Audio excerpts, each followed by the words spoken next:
You're browsing the meat aisle of the supermarket and you see two types of beef. One is grass-fed and organic for $10 a pound, and the other is store-brand for just $3 a pound. You've heard that grass-fed beef is better for you, but is it worth all that extra cash?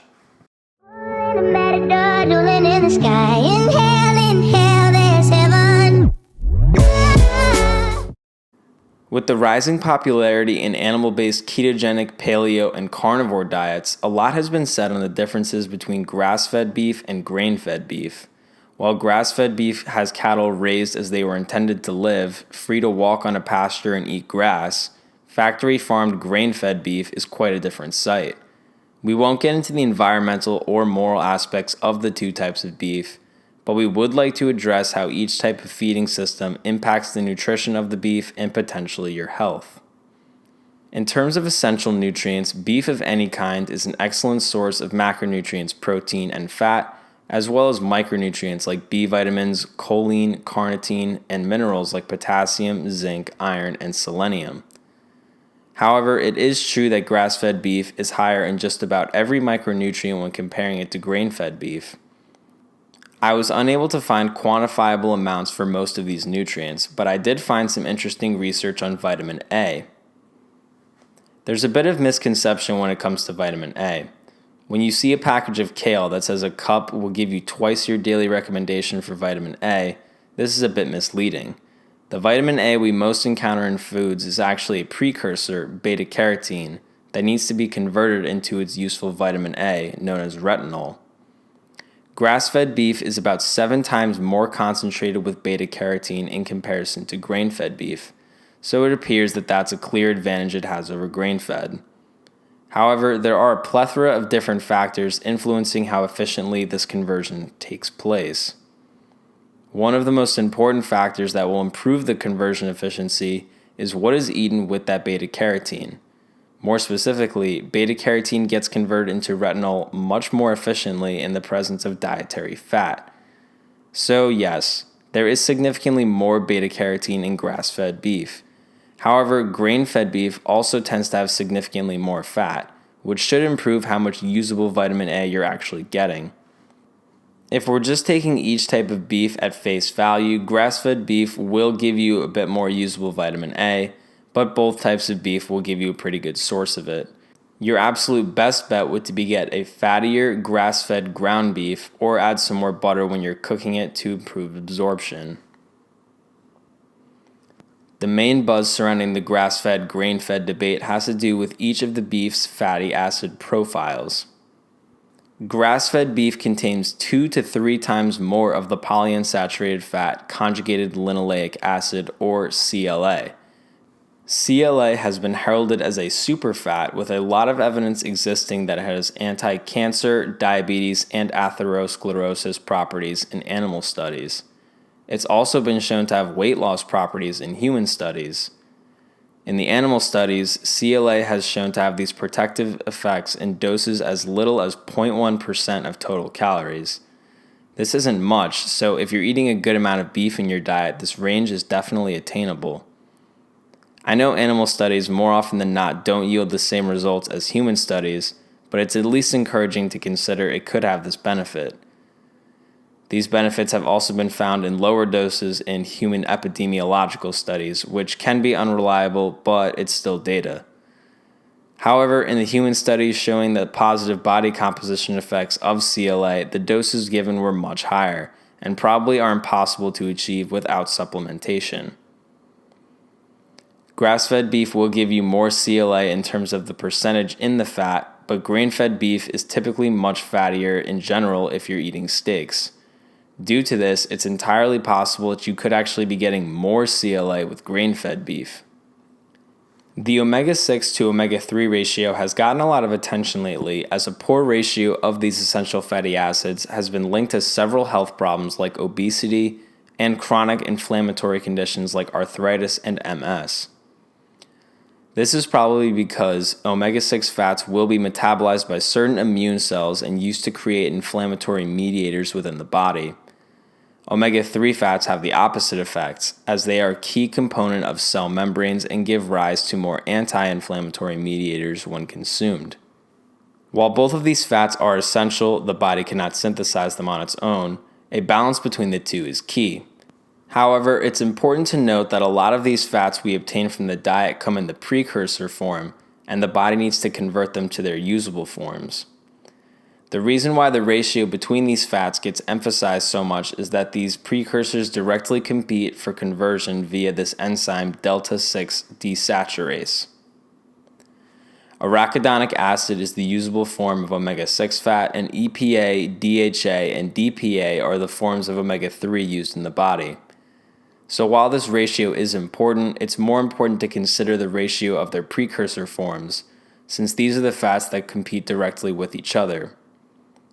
The ratio of the precursor essential fats, linoleic and alpha-linolenic acid, is significantly better in grass-fed beef. The two beefs actually have very similar linoleic acid contents, but alpha-linoleic acid is more abundant in grass-fed beef, about 2 to 6 times more abundant than in grain-fed. Grass-fed beef also has about 2 to 4 times more of the usable types of omega-3 fats, EPA, DHA, and DPA than grain-fed.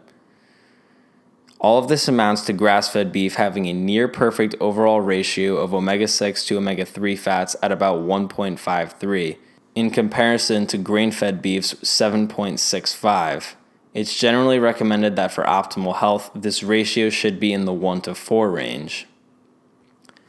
An equally important point to consider is the antioxidant amounts in the beef. First, let's take a look at vitamin E. Vitamin E plays an important role in our body's antioxidant network, a number of compounds the body uses to counteract oxidation. Too much oxidation or oxidative stress has been linked to several diseases like atherosclerosis, cancer, and Alzheimer's, and is thought to be a key factor in general aging. A good way to increase oxidative stress in the body is by consuming polyunsaturated fats, like the essential fatty acids we discussed before, that have been exposed to heat or light.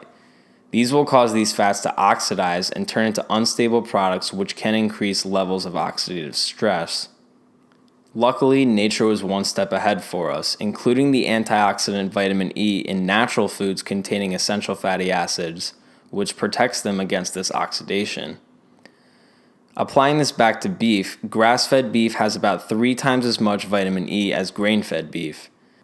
This means that not only is the ratio of omega-6 to omega-3 fats worse in grain-fed beef, but they are also potentially more harmful because there is less vitamin E to protect them from becoming dangerous. This is the main problem with processed vegetable oils. These oils are used in everything from restaurant cooking to chips and desserts. They are extremely high in omega-6 fatty acids, very low in omega-3 fatty acids, and low in the antioxidant vitamin E. This is much more significant considering vegetable oils have to be heated during the manufacturing process, increasing the amount of lipid oxidation and decreasing the amount of vitamin E. Of course, vegetable oils are also sold in clear bottles, constantly being exposed to light and further increasing the amount of oxidation.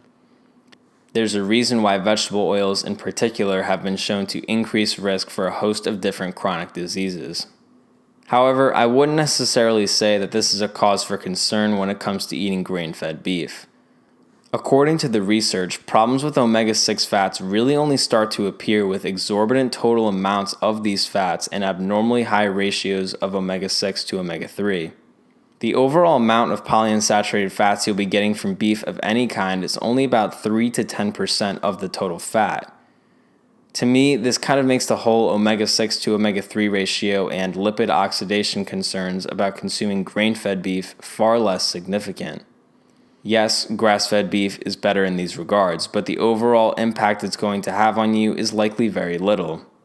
The reason it becomes a problem in vegetable oils is that the amount of these fats you're getting and the amount of them that are becoming oxidized is far higher than in any whole food source.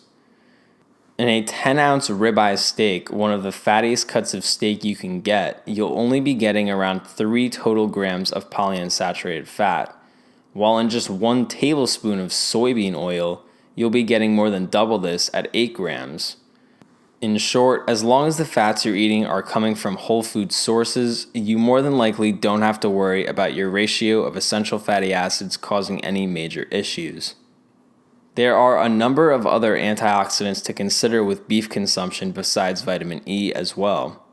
These include glutathione, glutathione peroxidase, superoxide dismutase, and catalase.